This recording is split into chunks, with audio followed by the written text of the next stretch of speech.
Hello guys, and welcome to a new Still Division 2 video today by me, Vulcan, joined once again by Attack Power. Good morning, good evening, and good day. Super excited to be here with the legendary Vulcan. In this video I have you game 2 of a best of 3 between Onord and UndertheSea in the semi-finals of Season 7 of the Still Division 2 League. Today they're playing on Costa, and on our left in the red playing on the allied side we have Onord using the Task Force 45 once again with the Maverick deployment type, and on our right in the blue also on the allied side we have UndertheSea using the first infantry, I think it's the first infantry and the first Polish infantry and the Maverick deployment type. What do you think about these? Well, And Onord you had an opinion about Onord playing the Task Force 45. Before the video started, Vulcan and I were talking about the league process. For those who don't play, you do a whole banning process where each player gets to ban 5 divisions, kind of like alternating back and forth. And for me personally, when someone plays a division in the first game, I just kind of assume they're not going to do it again because that's kind of lame and like, what the heck, man? So I'm not going to lie, this would have kind of annoyed me immensely if I was UndertheSea. And that's no hate on Onord. You can do whatever you want. You play to win. And Task Force 45 is very strong. So the fact that UndertheSea left him to pick it again, I mean, that's kind of on him. He's playing the first Polish infantry, not even going to try. A very strong division, especially on Maverick, a very popular one currently. You can see already he's got a nice PTRS rush kind of built in there. For those who don't know, a PTRS rush is basically when you try to drive your PTRSs up really far, deep into the enemy lines early to pick off transports and basically cripple their early assault. Yeah, so I think UndertheSea, I kind of, in response to the whole Task Force 45, I thought UndertheSea maybe felt comfortable leaving the Task Force 45 open and feels like maybe he can defeat it with the first Polish infantry, but we'll have to wait and see. Over on the left-hand side for Onord, at the start he's got a bunch of converted gunners, a couple of UK, a couple of US, ammo and pioneers and cavalry scouts. Further down we're going to be seeing a couple of 50 cals with the ammo and pioneers for recon across the open, with a couple T-70s there looking to control the open ground with the M15 to cover them early on. Into the town, going to be a couple more 50 cals with converted gunners, and also an M8 in there. On the very bottom side, we're going to be seeing cavalry scouts and another 50 cal. Very light on UndertheSea. Very light on the bottom. I'm sorry, I'm just very, very light on the bottom there. Yeah, on the side of UndertheSea, plenty of these PTRSs, like you mentioned. There's an actual ton of them. He's got 2 on the top side, and he's adding all of these flamer squads, the Miotaz Ognia, with the 2 basically tankos behind them. It's in the middle. He's got the machine guns with the ZIS-3 to cover the open ground with the 37mm AA. Both players opting for AA early on after the first game. After the debacle. Prevalent. Yeah. After the debacle in the first game. 1 PTRS and Strati for the middle at the moment. 4 PTRS on the bottom side with the 2 BO-10Ms and the 2 Descents there. Yeah, so this opening kind of actually favors UndertheSea this time. He should be able to beat Onord to the front line. So honestly, every time I start a game, I'm always thinking, who's going to win the race to the front line? It really, in 1v1, it really matters because it lets you establish your position. It basically determines the flow of phase A, whether you're going to be on the attack to recapture flags or you're going to be on the defense to, or you've already captured them because of the early push and you're trying to hold on to what you captured early.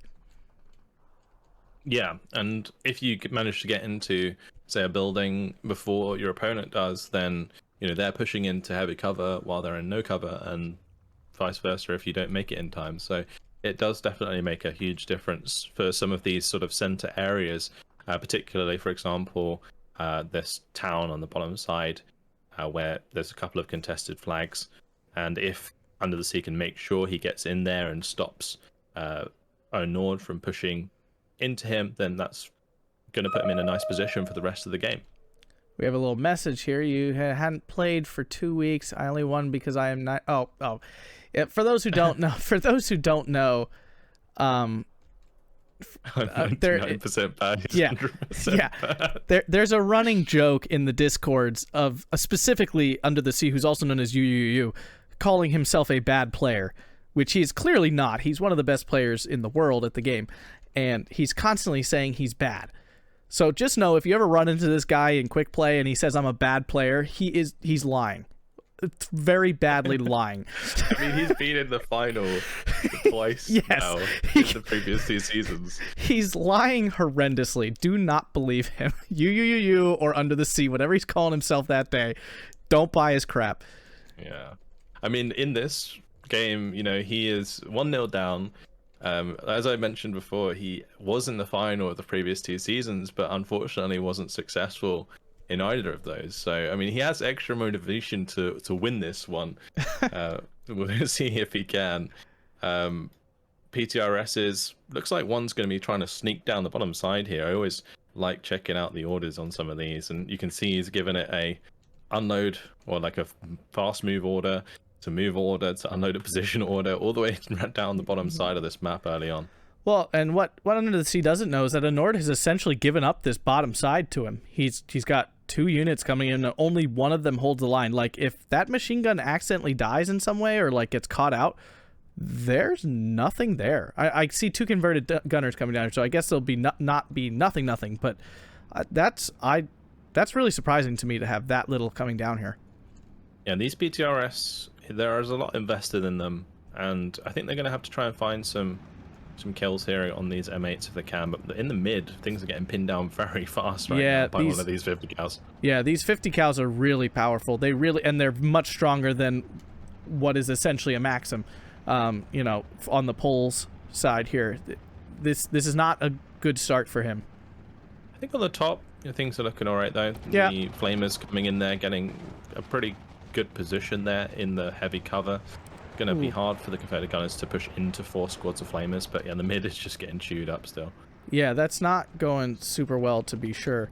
Down south, of course, he's the only one with troops essentially, so he should have a fine time pushing through this flagless area down here in the forest. The problem is if he totally crumbles in the middle here, that could actually be really bad news. Yeah, I mean, it's interesting, like UndertheSea, you put these descents in here. If he just keeps moving, you know, eventually, you know, he's not going to have to, well, he's going to realize there's not too much there. The converted gunners are coming in now though, and that might be a reason why Onord didn't really invest too much on the bottom side, because he knows that he's got plenty of time to bring in more reinforcements on the bottom side after the start should he need to. But the T-70s there taking out the machine guns in the mid, and already Onord has control of this open ground.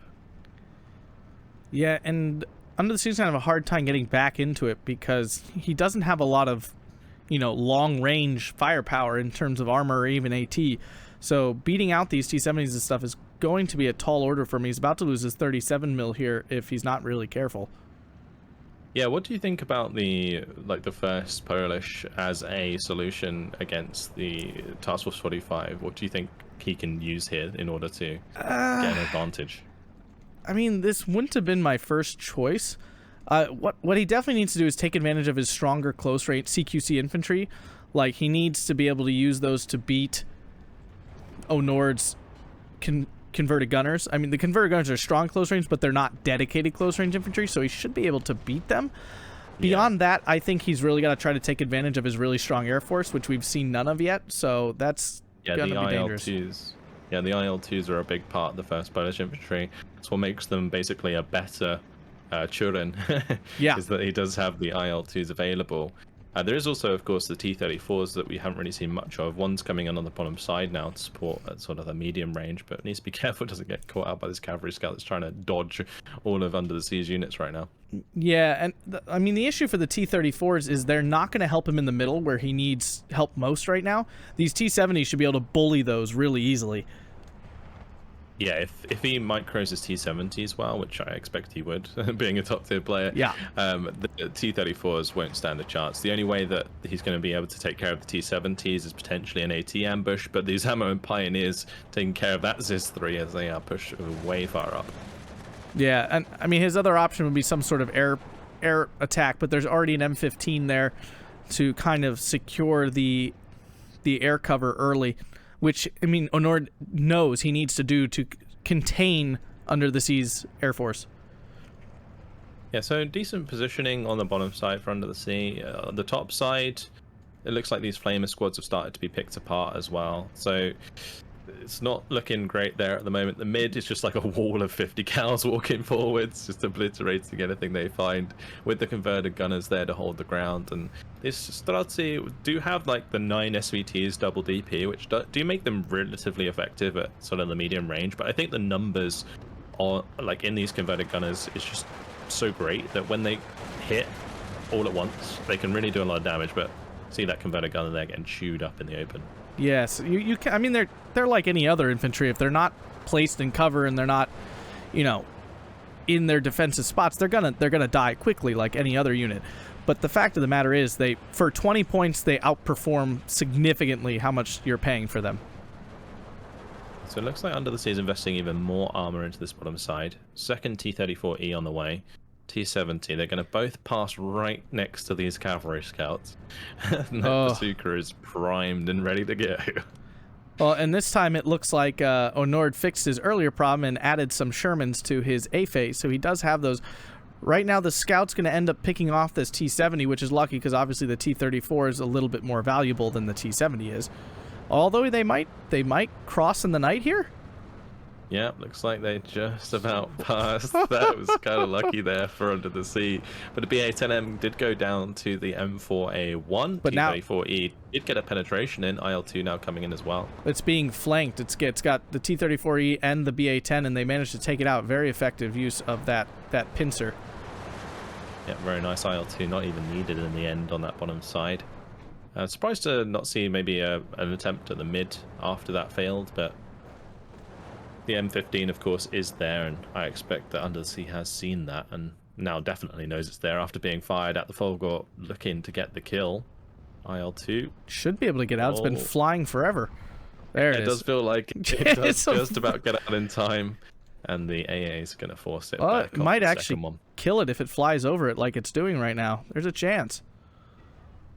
Yeah, would need to land a nice couple shots. So far, so good, though. No oil leak there. On the bottom side, UndertheSea going in hard with his Streltsy, the T-70. With the M4 going down, that does give him a good opportunity to move forwards with his armor quite aggressively. But he just needs to make sure that these converted gunners don't kill off all of his infantry that's supporting his tanks, because that could leave him in a bit of a pickle. Well, and he needs to, because if you look up north, it's a wall of red. The north has basically completely folded, and the center is, of course, I mean, I see a column of U.S. gunners running, converted gunners going down the center here too. Yep, that 45mm has a lot of work to do. It's got 2 M8 Scots, 350 cows, 2 T-70s in its way. If that peaks for even a moment, it's dead. The Streltsy in the town are now getting picked off as well a little bit there. So yeah, UndertheSea definitely needs to make this bottom side push work, and if he can maybe cut off the reinforcements down here a little bit by getting far enough up, then maybe he can secure a couple of flags and kind of counteract the push that Onord's made so far. Because the further that Onord gets forwards here, it actually makes it easier for UndertheSea to counter some of this armor, because he's going to be able to fight in the close range where his infantry will succeed. Now, he just lost his 37mm. For some reason, his 45mm is not shooting. I don't know if he's, like, altering its target over and over again. Got a turret stuck on the T-70. He needed that desperately, but it's probably going to die here now to all the Scots. Oh, great Scott. The 45mm, I think, potentially he was turning off the APCR. Either that or it was targeting something else, and he right-clicked one of the T-70s to get rid of those, because they are high-value targets on the side of the Task Force 45. They're so good. They aim quickly, they fire nice and fast. Got another chance here, but it is still on APCR, the second 45mm, and Onord decides to wisely fall back from that other 45. He's also lost basically all the presence in the main town here. He's got one Streltsy coming in to fight 5 converted gunners, and it just insta-dies. It got popped, immediately in its transport. Zis-3 did manage to take out the other T-70, so nice little AT ambush there. But the infantry is hot on the tail of that Zis-3. The ammo takes out a Scot. Not very nice. Yeah. But taking away the pieces of the puzzle here will slowly allow UndertheSea to put pressure on again with his medium armor. But it is a 16-8, so he's got a long way to go to supply pressure, and he's about to lose. He just lost an infantry down to that cavalry scout. Yep. There's 2 infantry. That going second down one. There. Yep. And I have a feeling he probably hasn't noticed, because your attention is on the front. So you're like, didn't I call a reinforcement in at some point? And you realize it never showed up, and then you're like, oh no. He's Yes. definitely got bigger problems on his hands right Yep. now than losing a couple of infantry on the bottom side. Like the AT gun got surrendered there. The AT gun of Undersea on that flag is going to get pinned. He's going to lose the flag because of that. So it's now a 17. It'll be 17-7. That's not good at all. No. These T-70s are trying to supply some support because truthfully there's not actually any armored support in the center anymore. He killed all that armored stuff. So really, if he can wisely use this T-34 and these T-70s, he has a chance of throwing back. Now, if these M8s kill his T-70s, that would be a very sad day for him. But he did take out an M8, so there's a chance he could turn this around potentially in the center with his armor. Yeah, both of the M8s might go down there. It's a very close engagement. One of the T-70s is dead. But yeah, the T-34s have a great opportunity here to push for back because none of the converted gunners have any AT. Like, with the Task Force 45, you're so dependent on the cavalry scouts for the bazooka. So a lot of this infantry, if it's not supported by armor, can get overrun very quickly due to the nice buff to the machine guns on tanks recently. Recently.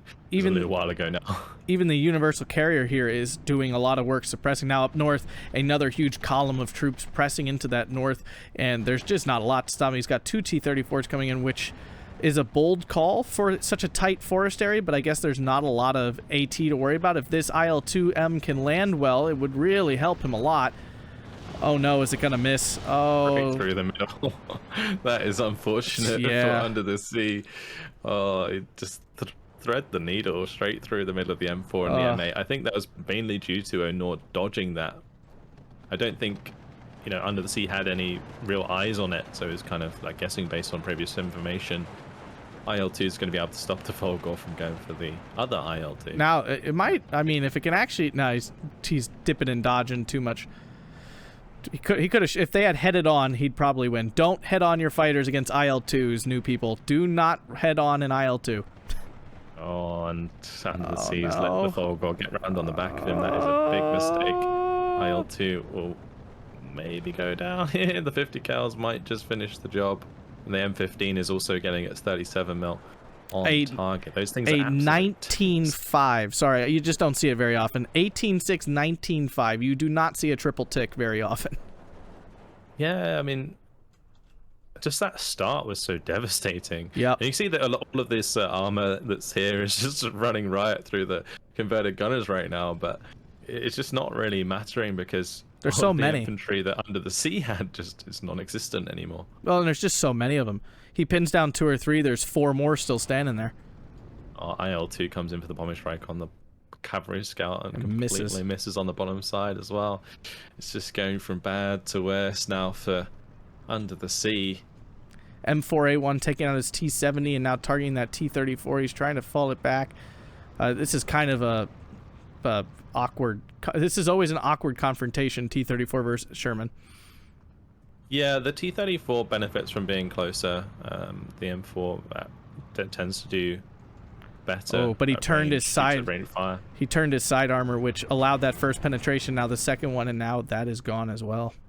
Yeah, rate of fire is also a problem at close range, I suppose. The M4A1 just blitz in that. On the top side, we do have these Saperji rocks. These guys are pretty great. But if they walk out to the M8 Scott, that is just instantly pinning them down, then they are not very effective. Yeah. But against the converted gunners, they'd be okay. The T-34s have got to deal with that M8 Scott. They missed both of those shots so far. There it is. Not good. Eventually take it out. But yeah, the 19 is just 19 flags, not getting any better. He loses another unit of infantry in the center of the map. No. The Streltsy and the Serpege are managing to push through on the bottom finally with the cavalry scouts pushed off, but he's even lost his position down south, and he just calls the game there. Yeah, that was a rough one for UndertheSea. Yeah. I think the divisional matchup there relied so heavily on airplay again from the first Polish, which was basically guaranteed to not be able to do against Task Force 45. And the other thing was, like, obviously the medium armor. Again, is something that can make the first Polish very aggressive, if you rely a lot on the T-34s and push forwards. But, again, countered kind of in the early game by the M10s and the T-70s. So that was really, really tough time for him. Yeah, and looking at the KD here, kill death, it was almost 3-1. Onord just, he just manhandled him. It was tough to watch trade wise. Oh my goodness, if you look at the kills, oh my, 1,395 kills, 505 losses, and then the T-70 just ripping through a bunch of stuff. M8 cavalry scouts, plenty of kills. Yeah. And honestly, I don't think it actually should have gone that poorly for UndertheSea's infantry. His infantry are very strong. The 1st Polish infantry are very, very solid. They have a lot of semi-automatic rifles. They have a lot of machine guns. They are good infantry, but they just did not stack up when you're going 2v1 versus those converted gunners all the time. The other thing is there was a lot riding on the PTRS play, but they got no kills. And then the Flamers, they got no kills. Yeah. And then all of those machine guns, and they got countered by the 50 cals, right? So there was a lot of situations there where I say they got no kills. They got not as many kills as they should have got. They got no significant kills. And I think the reason Onord won this game was not actually the divisions or even that he outplayed UndertheSea. Honestly, it was more of a macro victory. He made a really bold choice to push down the center, which on this map, not many people do. It's very rare to see people push the center open ground. It's usually a fight on the south on that forest, the north on that little forest patch up there, and in the town in the middle, not over that open ground. And Onord took a huge gamble and plowed down the center, and it paid off so much. Yeah, but yeah, once again, UndertheSea just no value out of any of his units at all. No, the initial start was just devastating. It really was devastating. It was just I think UndertheSea didn't really play it as though he was up against Task Force 45, which is strange because he just played it. So I don't know. It feels like a bit of a hiccup there for UndertheSea, and that's unfortunate because that means it is 2-0 to Onord, and Onord is going to be moving on to the final to play off against Gonzo. Well, congratulations to him. Congratulations to UndertheSea for making it to the semifinals. I know I didn't get anywhere close myself to that, so I shouldn't say anything. Yeah, commiserations to UndertheSea. He is a great player, even if he says he isn't. This time not making it to the final, but making it to semi-final is still pretty damn good. So this will be his reason. He's going to say, oh, well, I never win, so I'm bad. All right. Anything else you'd like to say? Nope. All right, that's it. Hopefully you guys enjoyed this one. Again, congratulations to Onord. We're moving on to the final. UndertheSea, commiserations, knocked out of this one. We might see a 3rd place game. I'm not sure if there was one played, but that's it for now. Hopefully you guys have enjoyed it. Thanks very much for watching, and we'll see you in the next one. Have a fantastic day. Goodbye.